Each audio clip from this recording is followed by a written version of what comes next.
So about 9 months ago now, I made a drastic life change. I went from working a very cushy 9-to-5 corporate job. I was working at one of the biggest makeup companies in the world back in Los Angeles, making a very comfortable salary, to then leaving that job, moving to Seattle, Washington, and instead of getting another job, throwing myself into the ocean and seeing what happens. This was kind of always the plan, the eventual dream. I wanted to leave behind the corporate girly lifestyle and work for myself, doing something creative, something that I was passionate about, something that I found fun. And believe it or not, I'm somehow doing that now, which I still don't think mentally that I've realized that fully or caught up to that fully. Yeah, now I'm self-employed.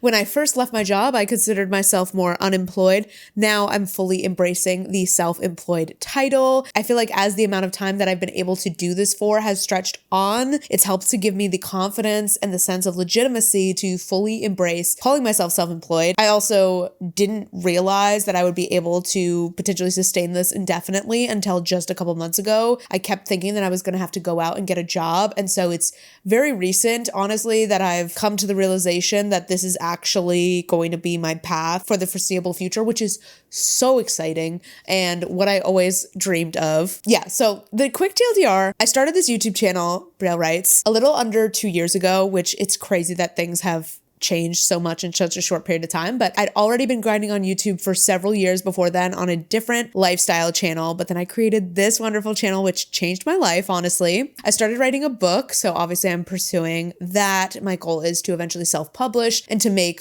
writing and publishing a massive part of my business and my career. I also do freelance editing services, and then I make money from the content that I make on this channel. So how did me leaving my job kind of come about? I'll give like a quick rundown. I've definitely talked about this more extensively in other videos, specifically the first kind of like self-employed related sit down video that I made. I talked a lot about my journey to getting here, but to give you kind of like an overarching view, I already knew that I eventually wanted to work for myself. That is and has been the goal since I was literally in college. And I knew I wanted to be a creative of some kind. What that looked like and what I thought that was going to look like has changed so many times over the years. There was a stretch of time where I was pursuing photography very seriously. I thought maybe I wanted to work in the film industry. It took a while to kind of land on this current iteration of my dreams and my career, I guess. I feel like I really lucked out with kind of my working situation back in LA. Like the job that I was working,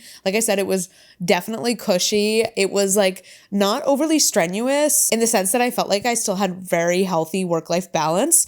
Part of the perks of being part of a big company, at least in this context, was that because there's a lot of people working with you, everything is not falling on you. You know what I mean? So it was pretty easy for me to just clock out at the end of the day and whatever didn't get done, it wasn't just on my shoulders. And so I actually feel like I had a very healthy level of work-life balance at that job. And honestly, I had intended to stay in that company for at least a few more years. I kind of knew that I didn't want to push like 5 years at that company. I really was hoping to be self-employed by that point. But because the situation was pretty comfortable and I was making a good amount of money with a pretty healthy work-life balance, I still had a decent amount of time to work on like YouTube and writing. I felt like that was a sustainable situation for me. Then the move came around, and if you don't know, I moved to Seattle because my boyfriend, who I live with and have lived with for a couple years now, wanted to do a PhD. I had nothing lined up in Seattle career-wise, and I had to say goodbye to the company that I was working at before, which honestly was a bit of a blow and a bit of a loss because that was a pretty good situation and I felt really lucky to be in that job. I was in a marketing position, and I don't even know everything about that job. I just felt like the stars aligned with it, and what a cool experience, frankly. I had no marketing training or education, which like sounds wild to say, but I went to college for film and photography. And then my first role that I had at this makeup company was on their creative team, which like lined up pretty decently with what I had been studying. You know, I was working on things like photo shoot planning, graphic design, things that I had skills in. I was pretty comfortable with Adobe at that point, and that came in handy with that role. But then I applied for this marketing position, even though I didn't have marketing knowledge or expertise. I just kind of used my instincts and what I had observed in my first year at the company. And then I landed that role. So kind of insane,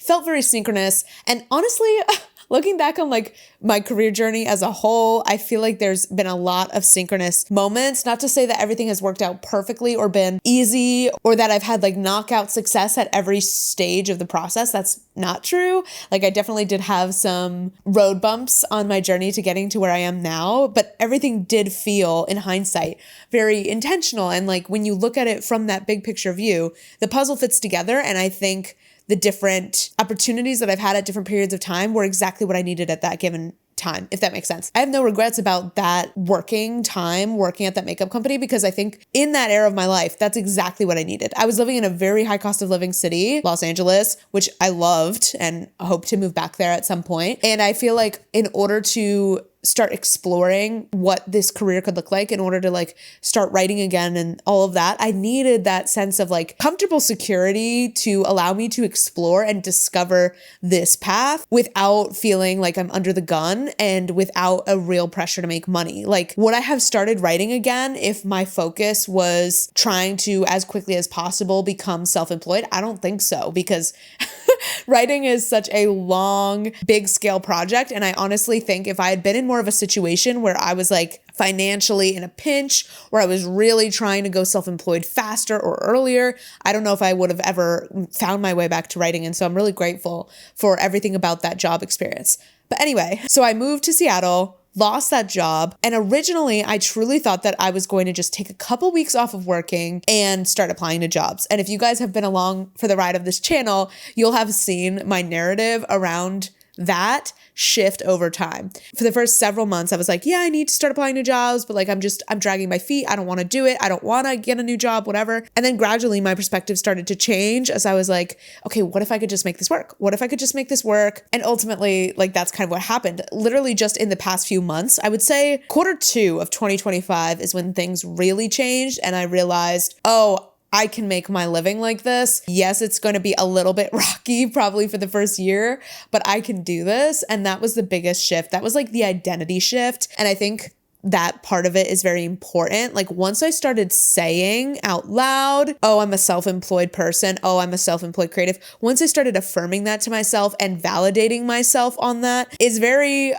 interestingly kind of when I felt like things started to pick up. And so I do think taking myself seriously in that way of like, I'm going to commit to this. And if I embarrass myself, if I fall on my face, that is what it is. Like committing, I think, was a huge part of what changed everything for me, if that makes sense. I had you guys ask me a bunch of questions. This was months ago now, but I'm a little bit late on making this video. So that's why it's 9 months instead of 6 months like I originally thought it would be. But I thought it'd be interesting to share my reflections, things that I've learned from this time of being self-employed, and just talk a little bit more about like the mental side of things, what this experience has really been like for me. I got a few questions about time management, scheduling. Someone said, how do you divide your time? I always spend way too much time on one thing or way too little. Someone else asked, how do you balance writing and YouTube time? Which do you prioritize and how? So a few months ago, I talked about like a little Notion template that I started using where essentially I can schedule my week based on how much time I want to spend on the different categories of my business each week. And I'm still using that, and I still swear by that system. That's really helped me to make sure that things are looking good from like an overarching balance perspective. And it's also allowed me to be intentional about when I want to put my foot on the gas more in one aspect versus another aspect. Basically, I set a goal number of hours that I want to spend on each specific category each week. So like I want to spend this many hours on content creation, this many hours on writing, this many hours on freelance work. In general, now I'm striving for a pretty even split between those three, but that hasn't always been the case. Something that I am trying to be conscious of and trying to do is just having little check-in moments with myself to be like, okay, how am I feeling about my work right now? Like these reflections are so important, especially as a self-employed person where you do have more control over your schedule and your priorities. To an extent, at least at this current stage, I do have to take financial considerations into account whenever I'm making a decision, but I'm trying to be more conscious of checking in with myself, being like, are there any areas where we're burning out right now? Are there any areas that we don't feel like are getting the level of attention that we want them to get? How can we move things around within reason in order to acclimate to that and to better serve what I'm craving at any given time? Honestly, I think that learning how to manage yourself is like its own skill and its own challenge that I don't often hear people talking about. Obviously, I feel incredibly lucky to be in a position where I get to create my own schedule schedule, but I'm relying solely on myself. There is some weight to that of like, I choose how much I work. I choose the boundaries that I do or do not have with my work. If I'm not making enough money, it falls on me. If I don't show up to the best of my ability, it will show in my financial situation. And so there's like all these layers of like, yes, it is such a privilege to manage yourself, to create your own schedule, but you have to learn how to do that well. And that's its own skill and its own challenge. And I think that that is frankly the most difficult part of being self-employed. And I think it's why the idea of working completely on your own can be a little bit overwhelming to people, is you're taking on management of yourself, and that's its own whole thing. Like, you have to run a business. That's what it is. And that's like not an easy task, you know? An interesting development on this whole front is that I actually started writing every single day recently, which I didn't even know if that was something that would be feasible, but it's been going very well. I'm like 2 weeks into it at this point. Having such a purpose-driven, creative, like deep work task in my day-to-day life has been really fulfilling for me. And I think it does a lot for like my motivation tank and my fulfillment tank, which is important when it comes to preventing burnout. In terms of time management, I will say something that I've been like reckoning with more in the past couple months is context switching and how difficult that can be, aka like the process of switching your brain from one task to another task. It can be really hard, and something that I've learned and picked up over the years. And I also used to do this with my 9-to-5. So I feel like it's just a general good habit is when you are switching between different tasks that use a different part of your brain or whatever, like creating a clear, drastic transition.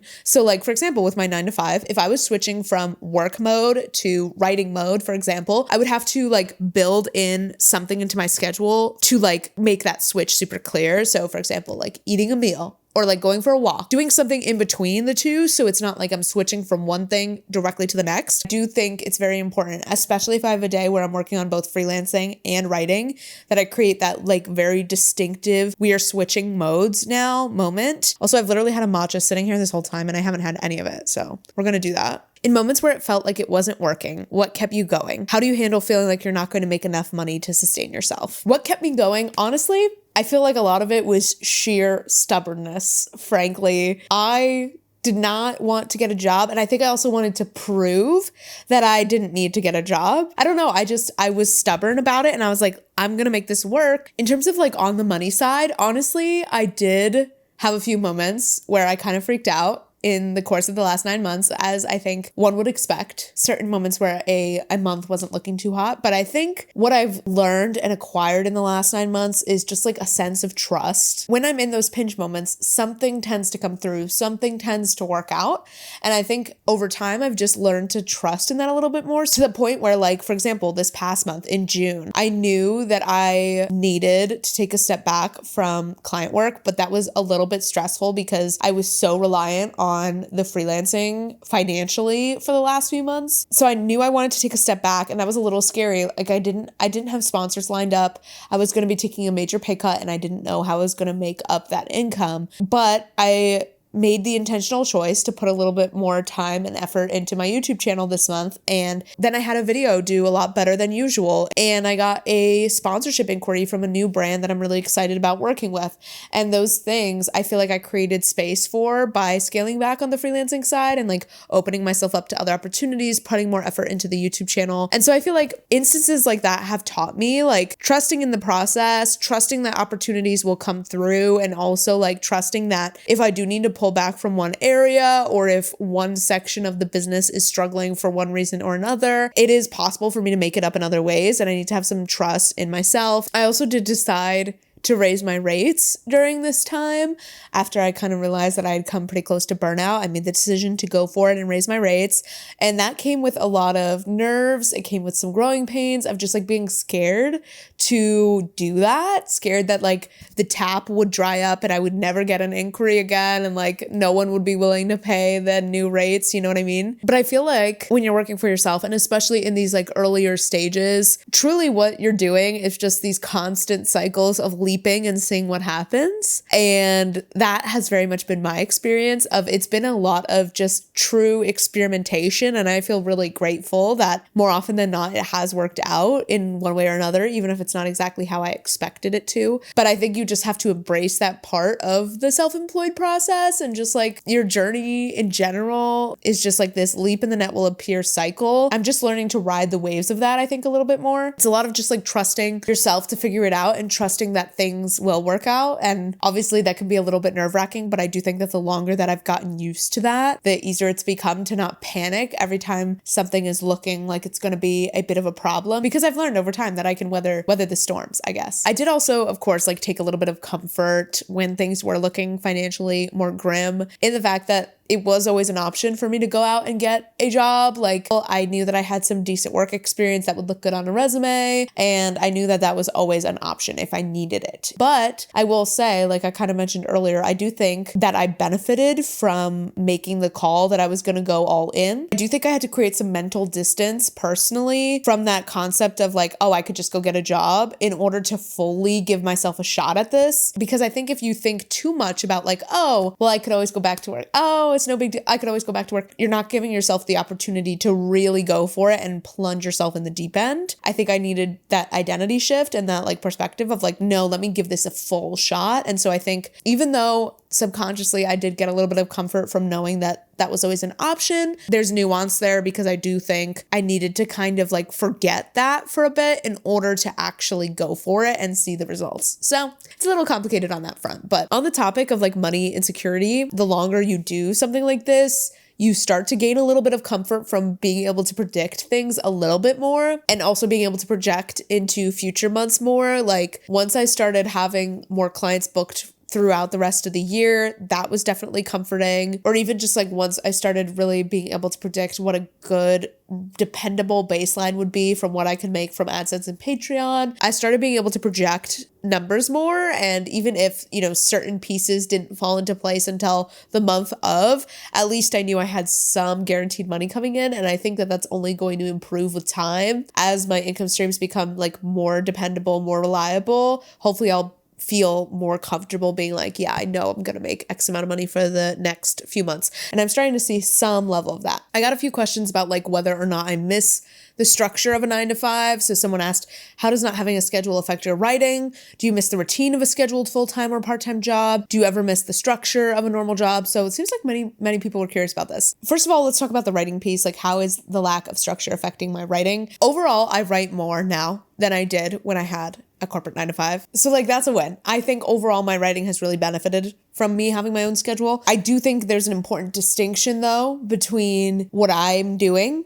and being a full-time writer, because I don't consider myself to be a full-time writer, like at all. I don't spend most of my working hours writing. I don't make any money from writing. And so I think that that's important to note. I think because I'm a writer who also did leave a full-time job, like some people would maybe assume that I left that job to write full-time when that's not true. Like, yes, I do count writing time as working time. So in that sense, I consider it part of my job. But I think once I start publishing, that will really feel more real to me. Now, in terms of like the lack of routine, the lack of structure, I think this is something that a lot of people think about or foresee having problems with if they did leave a traditional working environment. It's definitely its own challenge for sure, like the lack of a structure. But I think it goes back to what I said earlier about how managing yourself is its own skill. I think the same is true with creating your own structure. I wouldn't go as far as to say I miss the structure of a normal job, because I definitely prefer and wanted to be able to create my own schedule. That was like a big motivator for me for becoming self-employed. So I wouldn't say that I miss that structure. Is it its own challenge though? Yes. Like you have to create something from nothing. If it's essentially is what you're doing when you're building your own job. And so that's not easy. You know what I mean? You're not just being told, do this at this time. These are the hours you're clocking in for. Here's your list of tasks. You have to decide all of that for yourself. And you have to choose what hours you're going to work and what you're going to work on and what the priorities are. You have to set your own deadlines. Like it's not as simple as you free up your schedule and then you do all the things you've always wanted to do. Suddenly you have your perfect routine and perfect life. Like that's not how it works. You have to build that from the ground up. Just because you've cleared things away from your routine and cleared away this job, freed up those 40 hours a week, doesn't mean that you're automatically going to be using that time well or in a meaningful way. It just means that you have that time and it's your job to decide what to do with it. It falls on you to make the most of it and to make it work. And people need different levels of structure in their day-to-day life. Like some people who really thrive off of structure might need to straight up like set work hours for themselves and make a clear to-do list of this is the order that I'm going to do everything in. They might need a super time-blocked schedule or something more severe. And other people who like going with the flow and don't have an issue with that might be way more intuitive about it, and they choose what task they feel like doing in the moment and they don't worry about scheduling. There's a whole range of people and what they need and what they crave in terms of structure in their work lives. And I think I fall somewhere in the middle. I never want to over structure myself to the point where it feels like I'm putting myself right back into the kind of work system that I, wanted to leave. But I know that even as a very self-motivated person, which I do consider myself to be very self-motivated, it can be very challenging to have this sort of consistency, accountability, and motivation that you need to if you give yourself no guidance and no planning. And so I'm trying to find a good middle ground of like, yes, I want to allow space for spontaneity. I want to take advantage of the fact that I work for myself in the moments where I can do that, but I also do need a semblance of structure so that I don't feel aimless or like lost. When I was working 9 to 5, it was really easy for me to say like, if I only had the time, I'd be writing this book at the speed of light. I'd be thriving. I'd be posting 1 million times a week on YouTube. Like if I only had the time, I could do so much. And yes, that is true, but also it's not that simple. It's not only a matter of having the time. It's then also what you do with that time. Freeing up your time is one of the steps, but it's not the only step. It takes a lot of intention and a lot of self-discipline, and it's not something that you can do on autopilot. None of this is something that you can do on autopilot, and that's part of the challenge of it, is like you cannot autopilot your way into making money doing your own thing. Like it doesn't work. You have to be super intentional. Do you feel more easily burnt out or overwhelmed with the increased time to write? Interesting question. Like I kind of said earlier, yes, I do have some more time to write, but not all of my time is writing focused. So like it's a bit of a nuanced situation. I do think sometimes when you have more time to write, it can prompt more overthinking. I do think if all I worked on ever was writing, I would lose my mind a little. Having at least content creation as well, I think will save my sanity and give me something else to focus on, because it can be really hard, I think, to have your main thing in your life be writing, which is such a creative, vulnerable, taxing, like personal, intense thing. Like it's just so intense. I feel like writing is so intense. And so I really like having it sit alongside other things in my life. Now, would I eventually like to spend more of my time writing? Yes. It'd be great to have writing be like half of my work or something like that, or even a little bit more than half. But I don't think I would want to push it much higher than that. Are things growing at a good enough pace where you think you can stay self-employed? I feel like I've kind of made this obvious in the way that I've been talking in this video, but yes, things are. I don't foresee or expect to go into a job at any point in the near future. I think it'll be probably a bit tighter is my guess up until I publish. And then I'm hoping after I release that first book, the little bump that I'm going to get from book sales suddenly being a part of my business will make it a lot easier for me to sustain this as well. If anything, I think maybe I would take on additional freelance work of like a different type.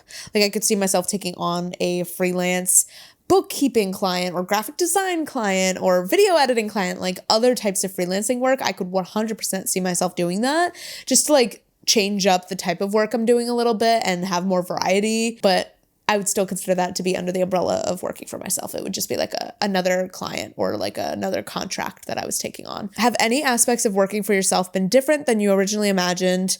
And then someone else also asked a similar question. Has any aspect of being self-employed been surprising to you? Overall, I would say that I kind of knew what to expect going into this. I think because I was already so familiar with the rhythm of like, for example, running my YouTube channel and what that looked like and how I had to manage myself for that. I kind of knew what it would be like to work for myself because I'd already had this practice with running my own business, even if it wasn't what I was doing with all of my time. And so I'd feel like that helped to prepare me for what self-employment would be like. I did also take, back when I was in LA, a couple months between two jobs. And so I like microdosed self-employment in that time because I got to experience what it was like for like a brief period. And I feel like that really also taught me some of the goods and the bads and all of that about what self-employment would feel like and look like. Obviously, experiencing it on this scale is new. And so it has come with like some subtle surprises. I guess one thing that has surprised me is just the level of intention that I have to put into not going stir crazy. And I think this is more so just like a work from home thing as much as it is a self-employment thing. Like I need to go to cafes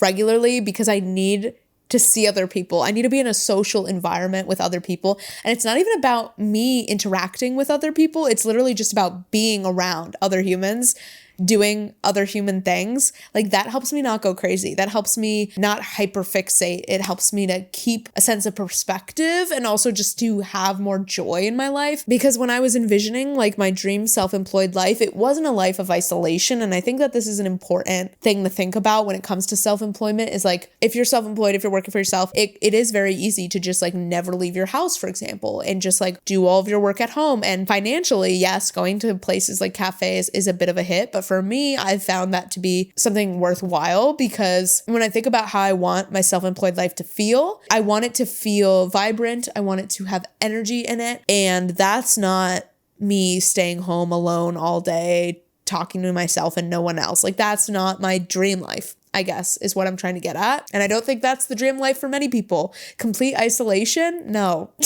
I also think the biggest like difference from what I expected is that I always thought when I became self-employed, it would happen differently. It would be a situation where I was making more money from my like side hustles than I was from my 9 to 5. And so it was a no-brainer to stop working. And I already had a flourishing business when I went full-time with it. And so I always imagined self-employed me as like a very comfortable, very kind of like bougie lifestyle version of myself, if that makes sense. Like I was always picturing my dream self-employed self as like living on the beach and like just having this gorgeous apartment. I love my apartment, but you know what I mean? Like a very bougie high-rise apartment. I don't know. Like I really did think that by the time I went self-employed, that things would already be doing so well financially going into it, like from day one, because I'd been building it and stayed in a corporate job long enough where it wasn't really like a leap. You know what I mean? It was something that I already knew was working.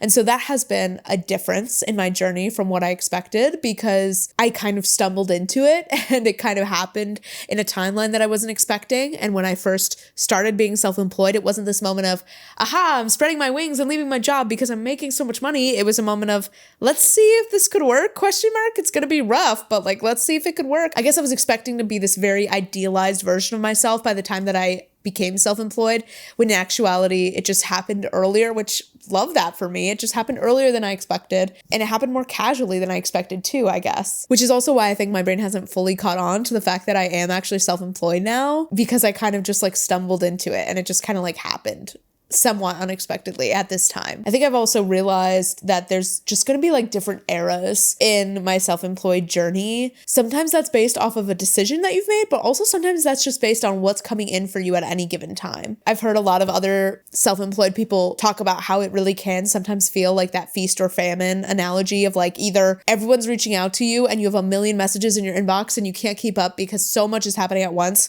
or it's like crickets, you know? And I do feel like I've experienced that on a small scale. April and May, it felt like I was getting so many client emails and I went so full throttle with client work for those 2 months. And it was a little bit of a panic moment because I was like, oh my God, I don't know if I can handle this. And that's why I wanted to really scale back in June. But I also think in hindsight, I probably should have just realized, okay, a lot of people for some reason have manuscripts that they want critiqued right now. And I should just ride that out and accept that maybe for the next 2 months, my balance is going to be a bit skewed, but it's because I'm taking advantage of this feast moment where I'm getting a lot of inquiries and I should just ride that out and, you know, it will recalibrate. Like down the line, I might not be getting these crazy inquiries. And obviously if it remained at that crazy level, I could always make choices to like turn certain projects away or, you know, do what I had to do. But I guess what I've realized now is that there's probably going to be these phases and these ebbs and flows throughout my career, but these peaks won't necessarily last forever. And so instead of being like overwhelmed by it, maybe I need to just learn how to lean into it and be like, okay, my balance is going to be a little bit off for a month or two, but it's because I'm seizing this opportunity and I'm trusting that it will recalibrate itself or that I can make adjustments to recalibrate it after I'm done with this like sprint in this one area. Because that's what's going to keep me sane, is just like embracing the waves and like doing the best that I can with whatever's on my plate on any given moment and just embracing that, you know? What has been the biggest lesson you've learned with the experiment/lifestyle change? Relax.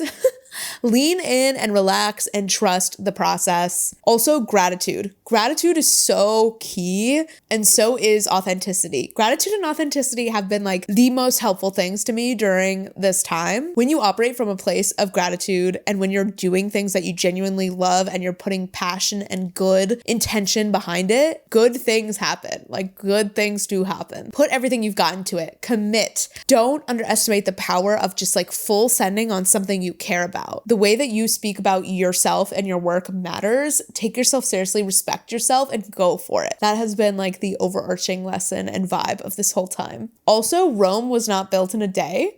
Goals are not achieved overnight. I feel like I've had to practice a lot of patience in this time and really embrace the journey. There's been so many moments where I find myself getting impatient, specifically with like getting my first book out. Sometimes I just want to like be in that phase already of being an author and having books and having this whole like exciting part of my life. But like with everything I've talked about, there's different phases and different eras with different priorities, and I'm not yet in that author phase, and I want to embrace what my current life and my current work looks like right now in this pre-publishing phase. Like I kind of said earlier, it's really easy to be like, well, if I just had the time. And I feel like going into self-employment, I was like, oh, the book's going to get done so fast because I'm going to have so much time. And it's like, no, first of all, the book is not the only thing that's on your plate. And even if it was, these things take time. Like you're not going to have the book out overnight, and that's okay. I did get a question about dealing with burnout. I feel like with anything in life, it is just so important to always have other stuff going on, other aspects of your life that you can go to and focus on when you just need a break and a breather, even just mentally. To me, I think the easiest way for me to burn out is to hyperfixate on one thing to no end, to the point where I just like drive myself insane. I think after years of being so hyperfixated on this goal of self-employment, I did,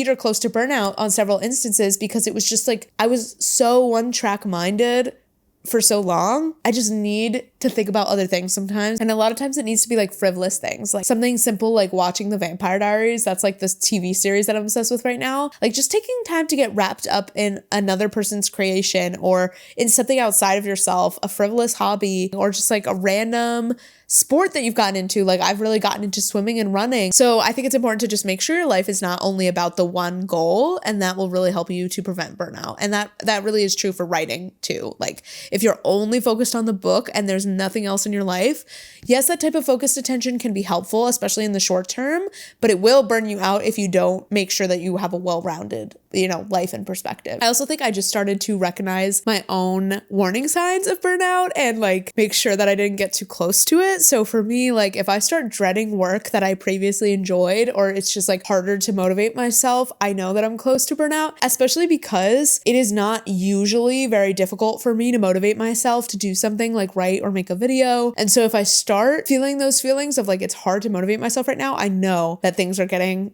close to burnout. How many hours do you typically work versus resting hours? So I typically average between like 35 to 40 hours a week, I would say, of work. My daily goal is to hit at least 5 hours of work on an average day. I do typically work every day, including weekends, unless I have something specific going on, but I do typically work a little bit less on the weekends. It honestly depends on what I have going on. Like if I have a deadline, things are shifting because of that. I tend to start work a little bit later than a lot of people. I do also tend to work into the evenings, and I'm still trying to figure out how I feel about that. Like I'm wondering if this is a case where I need to just embrace that and be like, I tend to work well in the evenings. Let's just roll with that. Let's just commit to the mornings being the time where I'm taking more time for myself. Or if I want to shift my schedule. It's hard to know what's your personal feelings and what's like norms, societal norms, like impacting how you feel. Like because the typical work schedule features evenings off, sometimes I feel like I should have evenings off. I should have weekends off. But if that's not what truly works best for me, maybe I don't need to do that. So also like if I do have like a grind day, for example, like I need to do like a 10-hour day one day in order to finish something for a deadline, I do typically have like a productivity hangover where the next day I'll only work a couple hours because I'm like compensating. So I just try to like be adaptable. And same thing if like last week was really busy, maybe I'm working less hours the next week, Would you do anything differently? Overall, I would say no. Like overall, yes, there are decisions that I would make differently now if I was making that decision, but I also respect and admire my journey for what it has been and think that I had very important learning experiences and I've learned so much in this time. And that's because I did the trial and error thing. I stumbled through it. And so I don't regret anything really. There are some specific stories that maybe I'll get into at some point, specifically on Patreon. I kind of want to do like a all the regrets I've had in my business so far, all the regrets I've had in my journey so far type video. But for now, I'm just going to go with the overarching answer of no major regrets. I'm grateful for even the mistakes that I've made. Everything is just gathering information. Like everything in starting a business, everything in any sort of journey is just gathering information of what does and doesn't work for you. And so I think all of that is valid experience. What has the scariest moment been and the most empowered? What a cool question. I do think scariest, probably the financial insecurity and also just like the vulnerability of publicly pursuing a goal. Like because I'm pursuing all of this so publicly and I'm sharing such real-time updates, I was a little bit scared of like falling on my face and embarrassing myself if things didn't work out. And I'm still kind of scared of that, you know? But I think what I did well that I will commend myself for is that I think I took that fear and that stress and I alchemized it into something good. Like I turned that into fuel to motivate me to keep going and keep trying and keep showing up. And that I think was a win, that I didn't let that fear stop me. I let it propel me. In terms of most empowered, I think just the moments where I've like sat back and really looked at what I've been able to do. Like those moments where I did do some gratitude journaling or just like created a list of recent wins or things that I had accomplished recently. I've done some things that me a couple years ago would be in awe of, and whenever I take a moment to really think about that is when I feel the most empowered. And also just like when I really sit and reflect about the audience that I've built, like on this channel specifically, it just like blows my mind. There was a day when I dreamed of getting to a point where all my videos was hitting 1,000 views. And now I know that that's going to happen every time I post a video. Like I don't want to take that for granted. You know, I'm in the place that former me wanted to be. And any growth that I see past this point is a bonus because I've already achieved something that was so, impressive to that version of me, to that younger version of me that was just trying to like even get 100 views per video, Yeah, I think I feel more empowered than ever these days because I get to stand on everything that I've done up till this point and all the growth that I've seen up till this point. And it's been so many years in the making to get to this place. And that's really empowering to me to look back at the younger version of me and what she wanted and what she was doing to try and get herself there and be like, shout out to you. Because where I'm standing today is the culmination of everything that I've worked on up until this point, this whole journey, the trial and error of it all, of figuring out what I even wanted to do with my life. Now I'm sitting on the results of all of that, In the end, has it been worth it? 1,000%. I'm so grateful that I took this leap. And frankly, I'm so grateful that I just went for it almost before I was ready for it. Like I really did leap in the net appeared. Because I thought that it was going to be years before I could get to a place of being self-employed. And I don't regret a single thing about how it happened or going for it kind of prematurely. I'm glad that I did. And what a cool test of trust and faith in myself and in like the world. And it was stressful and it was hard at times. And there was a lot of uncertainty. But from where I'm sitting today at this checkpoint, I'm just really proud. I'm really happy. I feel like I'm kind of able to finally sit back a little. It's like I achieved this massive goal of working for myself that has been such a fixation of mine for years. When I had my 9-to-5 job, any spare moment I had, I was thinking about how can I be using this time to reach that self-employment goal. I haven't taken proper weekends in years. And now, because I am finally doing this stuff as my job, I kind of feel like I can relax a little and treat my downtime really as downtime. And that's, I think, what this next phase is going to be like. Yes, I still want to work towards my goals. Yes, I'm obviously trying to get my book out and launch that side of my career. But I also feel like I can finally exhale a little and not be so fixated on this one goal because I kind of achieved it, Of course, I still want things to grow, but I want to sit in the accomplishment of it too, not constantly feeling like I have to strive, like sitting back a little and appreciating where I'm at. Because I'm at a great viewpoint right now. I'm at a great vantage point and I want to embrace that. Thanks so much for watching. If you made it all the way to the end of this video, comment down below a mountain emoji. Let's do a mountain emoji. You made this possible more than anything. I love you to death. Honestly, the belief that you guys had that I could make this work when I first left my job, all the comments and messages that I got of people being like, I love this for you. I hope you never have to go back to work. I don't think you'll need to go back to work. Like you can make this work. Like those messages were the first votes of confidence that I feel like I really saw. The first people to really say you can do this. Like you guys guys were some of the first people to say that to me. That was huge. So thank you for your votes of confidence. And for those of you who were rooting for me the whole time of like, you're not going to have to go back to work, you're going to be self-employed, you manifested this with me. So thank you. And I'm glad that I was able to fulfill that. Who would have thought? I really didn't think back then. I thought there was no shot. I thought 100% I was going to need to get a job. And I can't believe that that didn't turn out to be true. So thanks for being here. Can't wait to keep bringing you along for the journey. And I'll see you in the next one. Bye.